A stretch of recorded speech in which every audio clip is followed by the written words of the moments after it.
L'autre route n'est pas plus douce. Le chemin des sables vers la Méditerranée et le nord. Au bout du désert du Sahara, la République des clandestins. Le premier village est à 3 jours de 4x4. L'endroit ne figure sur aucune carte, mais dans toute l'Afrique, des aventuriers se répètent son nom.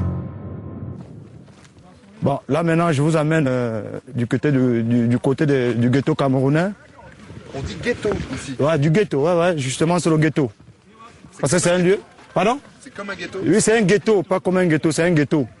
C'est où la plupart des gens qui sont refoulés de l'Algérie, on les dépose souvent et on trouve de l'abri là. C'est dur ici. Ouais, c'est tellement difficile par ici parce que nous sommes comme ça en plein désert. Vous voyez comment les maisons sont, il n'y a pas il n'y a pas de toiture, il n'y a rien. Mais avec ça, on essaie un peu, vous voyez comment on se met parfois à l'aise ici derrière. Il y a des choses là parfois, on se met à l'aise là derrière et bon, ainsi de suite. Bon, ici comme ça, nous sommes dans le ghetto camerounais. Vous allez voir tous les frères. Voilà comment nous vivons ici. On essaie parfois de discuter entre nous, des petits commentaires. Vous êtes combien? Nous sommes à présent, nous sommes près de 50. 50 actuellement, je crois que tous sont là. Non, nous ne sommes pas là tous. Il y a certains qui sont allés se balader de l'autre côté de la ville. Et par ici, ça c'est une cour commune là. Ça c'est une cour commune. Ouais, ça c'est une cour commune. Voilà comment on s'assoit parfois. On sert ça de chaises. Et ici, ça c'est notre cuisine.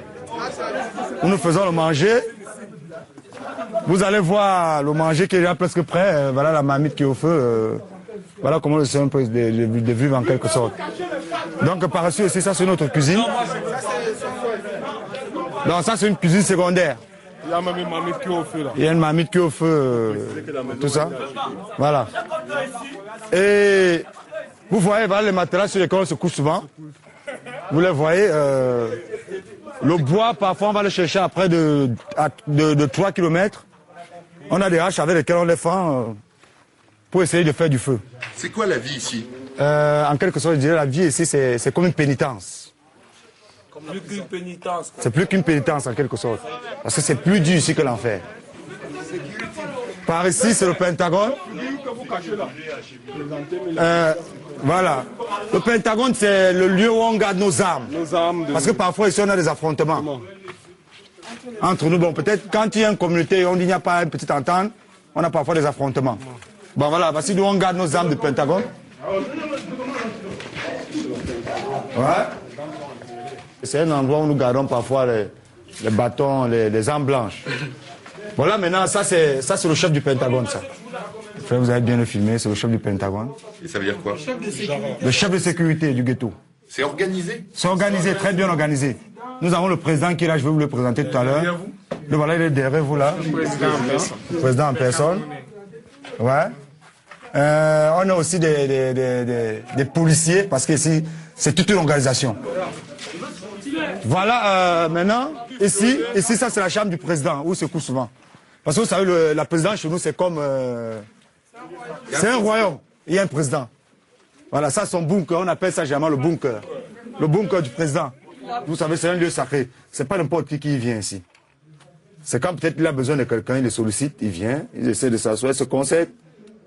En cas de problème, il se concerte, il voit ce qu'il y a lieu de faire et il vient nous publier ça à l'extérieur, on essaie de marcher selon comme ils ont demandé. Bon, maintenant vous voyez, les frères sont en train de manger. La bouillie est déjà prête. Les gens qui n'ont pas encore eu la bouillie, là, qui viennent chercher. Viens chercher ta bouillie. C'est là. Mais la bouillie est bien sucrée. La bouillie, c'est non. On a le texte de bouillie.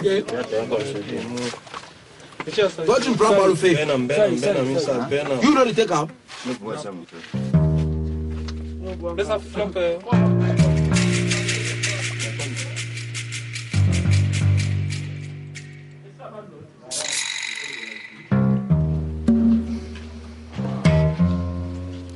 Entre 400 et 1000 clandestins partagent ici la modeste soupe de farine et quelques bouts de pain quémandés aux Algériens.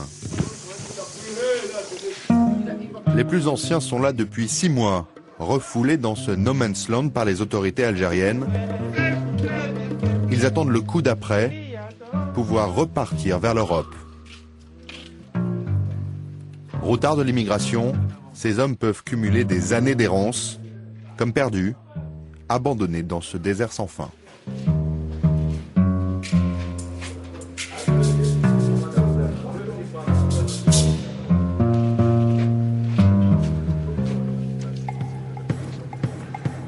La République des clandestins a aussi ses provinces, 4 ghettos différents pour 4 nationalités africaines.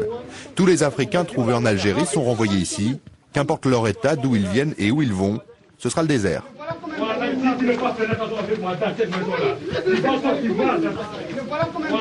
C'est un frère congolais, il était au refoulement. Ça c'est là 4 mois. Il n'y a pas un soin médical. Nous n'avons pas assez de moyens pour l'amener à l'hôpital. Et ici, là, il n'y a pas l'hôpital. Tu vois, non? Maintenant, on cherche comment on va se débrouiller pour qu'il descende en bas pour aller se soigner. C'est très dur. C'est très dur. Trop dur. Mais regarde, non? Tu vois toi-même, non? Regarde comment il est. Il n'y a même pas un soin médical. Ici, là.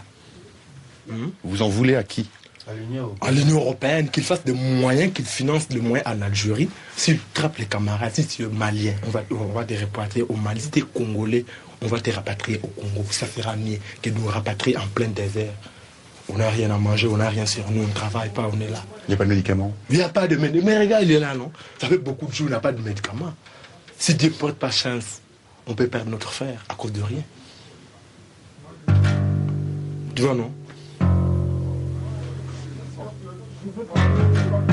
La première association humanitaire est à 400 km de piste, mais de toute façon, elle ne vient jamais. La République a ses lois, son président et même ses anciens combattants, comme ce général de la guerre migratoire, en tout, 15 attaques contre les enclaves espagnoles. Nous avons été interceptés par les guardias civils qui nous ont repoussés de l'autre côté. Et les Marocains nous ont accueillis, ils nous ont dépouillés.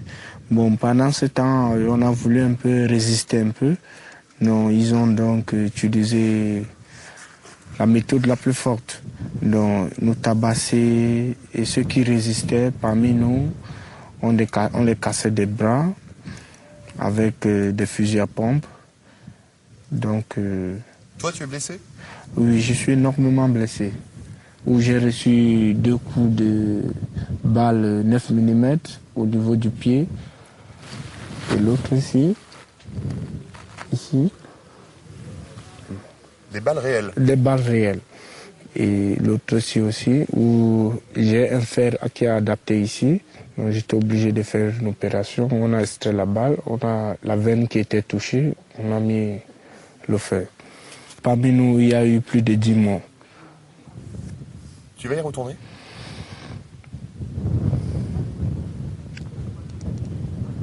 Pas sur le coup, puisque je suis encore sur le choc. Et à terme? Ouais.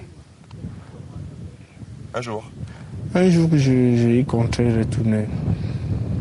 Malgré ça? Oui, malgré ça quand même. Pourquoi? Puisque mon but, c'est d'entrer en Europe. À tout prix? À tout prix.